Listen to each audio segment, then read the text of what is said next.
Hey, what's going on? It's Bill Burr, and it's time for the Thursday afternoon, just before Friday, Monday morning podcast, and I'm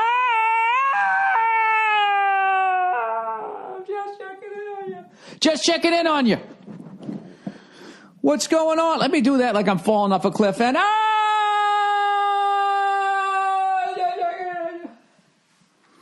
I woke up this morning, ba-doo, ba-doo, boop. I had the dumbest song in my head, and I can't get it out. And now I'm going to sing it to you, so it'll be stuck in your head.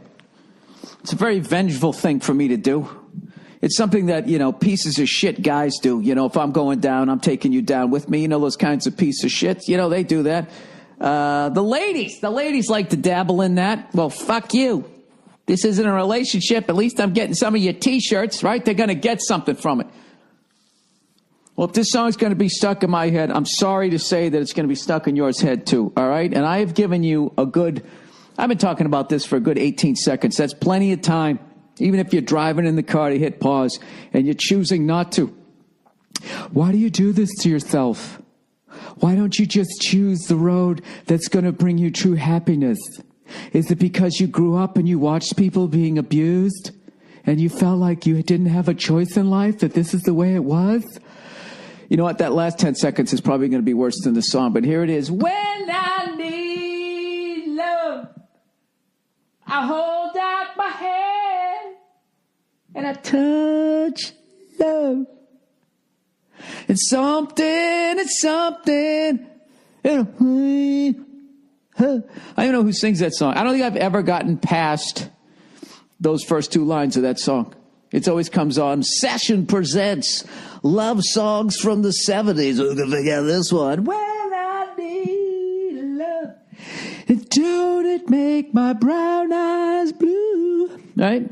And you sit there and go, look at this fucking horse shit. And you start thinking about your childhood. Next thing you know, you're on the phone with the operator. Can I get the deluxe edition? Yeah, I still have a CD player in my car. Well, because I'm frugal. It's not because I'm failing, and I resent you saying that. Of course I still want the CDs. Speaking of my old car, I've had it since October of 2007. It's a 2008. Oh, it was a brand new. It had fucking stars in its eyes, right? Just stepped off the bus here in Hollywood with a piece of straw between its teeth like Axl Rose in the Guns N' Roses video. Welcome to the jungle. And now look at it. Oh, this thing, it looks like somebody attacked it with a fucking can opener, right? It did as of the other day. My wife was out of town. She was in New York City for the great Patrice O'Neill benefit.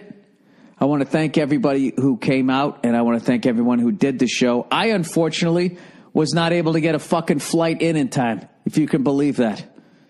I actually missed the benefit. It's fucking brutal. I had a flight out Saturday morning. And I believe that one I was on American Airlines, and they just gave me a call, and they were like, 1-800 number. And I went, hello. And they were like, hello, this is American Airlines informing you that flight 2913 has been canceled. You've been relocated. No, you might want to grab a pen.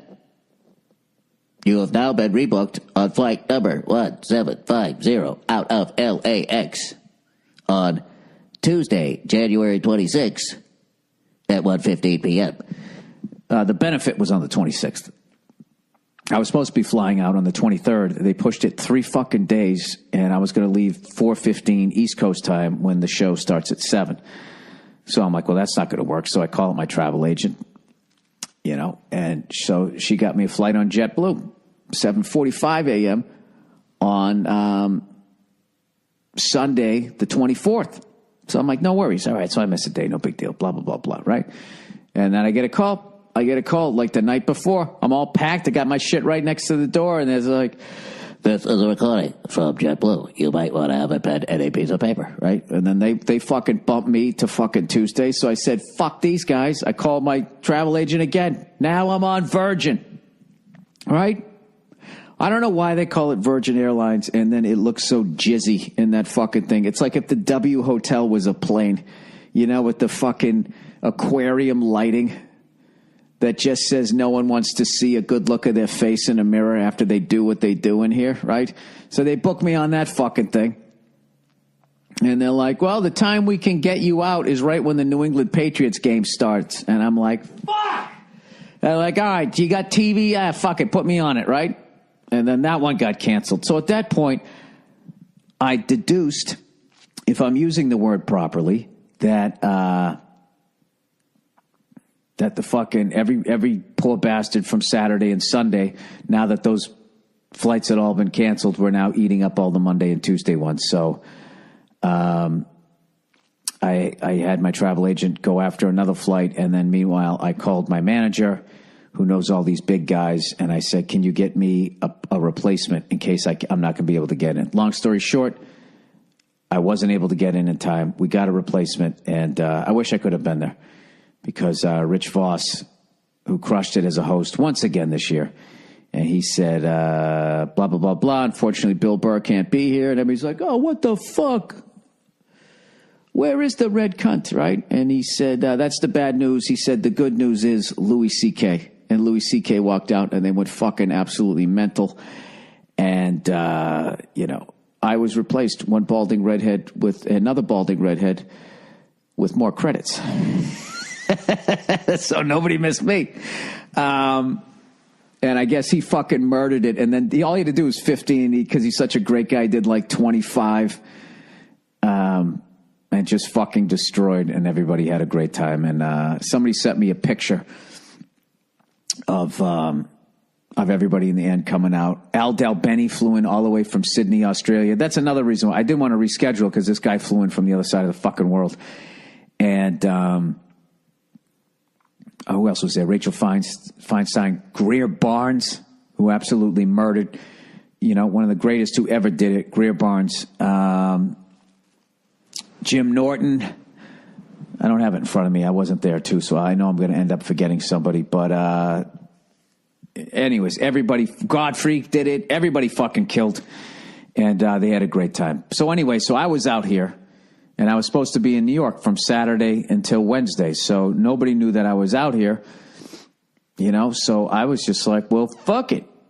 I'm not telling anybody I'm here. And I just started handling a bunch of shit that I've been putting off for months, if not years.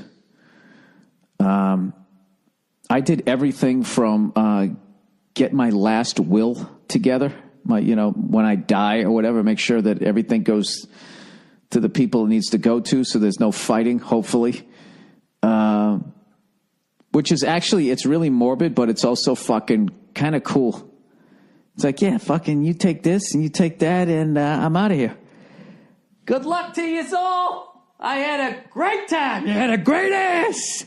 I rolled change that we had in jars. I handled that. And I dropped my fucking Prius off. And I had all the fucking dents repaired. You should see, it looks brand fucking new. There's a couple little ones that they left in there. They buffed the whole thing up. I didn't get new bumpers because, you have new bumpers out here. They last for about 3 days before somebody just bumps into them. So I just had them buff those things up, and it looks fucking great. And I'll tell you right now, having a paid-off Prius with 80,000 something miles on it in L.A. is the greatest fucking car you could ever drive. It's the shit, and it takes the hits, too. It's like Ben Roethlisberger. It just fucking shakes him off, and it keeps going. And no matter how bad the gas prices get, I've never paid more than $40 a gallon. I don't give a fuck if somebody runs into it. I can park it wherever I want. Nobody's going to take it. It's fucking perfect, right? I bought my wife a nice car. It's nice. I can't stand it. I can't. You know how I feel like when I'm driving that thing? Do you guys ever see that fucking hilarious Howard Stern's movie, Private Parts? Do you remember when he was showing himself when he first became a DJ, and like when he went to put the needle on the record and he scratched it and he fucked the whole thing up? Remember that noise he was making? He was going, ooh, ooh, ooh, ooh. That's what I feel like when I drive that car. Like, I'll be going to the grocery store and I'll just be thinking like, God damn it, I need to go in there and buy some fucking hamburger. But You know, if I don't see a bunch of wide open spaces, I won't park it in there because I know somebody's going to come in and just park right next to it and fucking open their door right into the side of it, and it's going to make me fucking sick. You know? It's like when you go to a movie, right? Like right now is a great time to go see Star Wars. Maybe in another fucking week, right? Nobody's going to be there. You go see a matinee, right? And it's during the work week. You're a comedian. You got a gig that night. You say, fuck it. I'm going to go see a matinee showing of Star Wars fucking 6 weeks after it came out, right? You go in there. There's nobody fucking there. You got your feet up. You're having a great time. It is fucking inevitable that someone's going to walk in during the fucking trailers. They're going to sit down right behind you and they're going to talk or munch popcorn fucking loudly, or they're going to be fucking dressed like Chewbacca and there's going to be getting hair in their mouth. They're going to be doing that the entire fucking time. It's the same way that is inevitable. If you park in a parking lot, some cunt, even if there's a bunch of fucking spaces, is going to pull in right next to you and they're going to open their fucking door right into it. You know? And that's just regular people. Forget about out of shape people who they got to like put stress on their hinges of their doors to just make it wide enough. You know, that's when you know you're fat. When you get like one of those Formula One fucking steering wheels that just pops out so you can get your gut out. You keep lying to yourself. I'll tell you, they don't make these Ford Broncos as big as they used to. Yeah, they do. Yeah, they do. They most certainly fucking do. So anyways, speaking of cars, dude, I saw there's somebody up the street, man. It's got a killer fucking car. It's one of those Volkswagen. It's not the Bug. It's not the Carmen Gian. It's the fucking station wagon. And they put some white walls on it and some fucking fog lights. They got the luggage rack on it. It's fucking cool as shit. I love a station wagon. I love a station wagon. Sorry. I got a little fucking, who's that guy? It's as big as a whale, and it's about to set sail. The Love Shack. Hang on. Sorry, I'm singing all these fucking songs. It's a little old place where you can get together. And do what? What kind of depravity goes on in the Love Shack? Did that song even make sense? They just went out to a shack and they fucked. I mean, maybe I'm taking it too literally.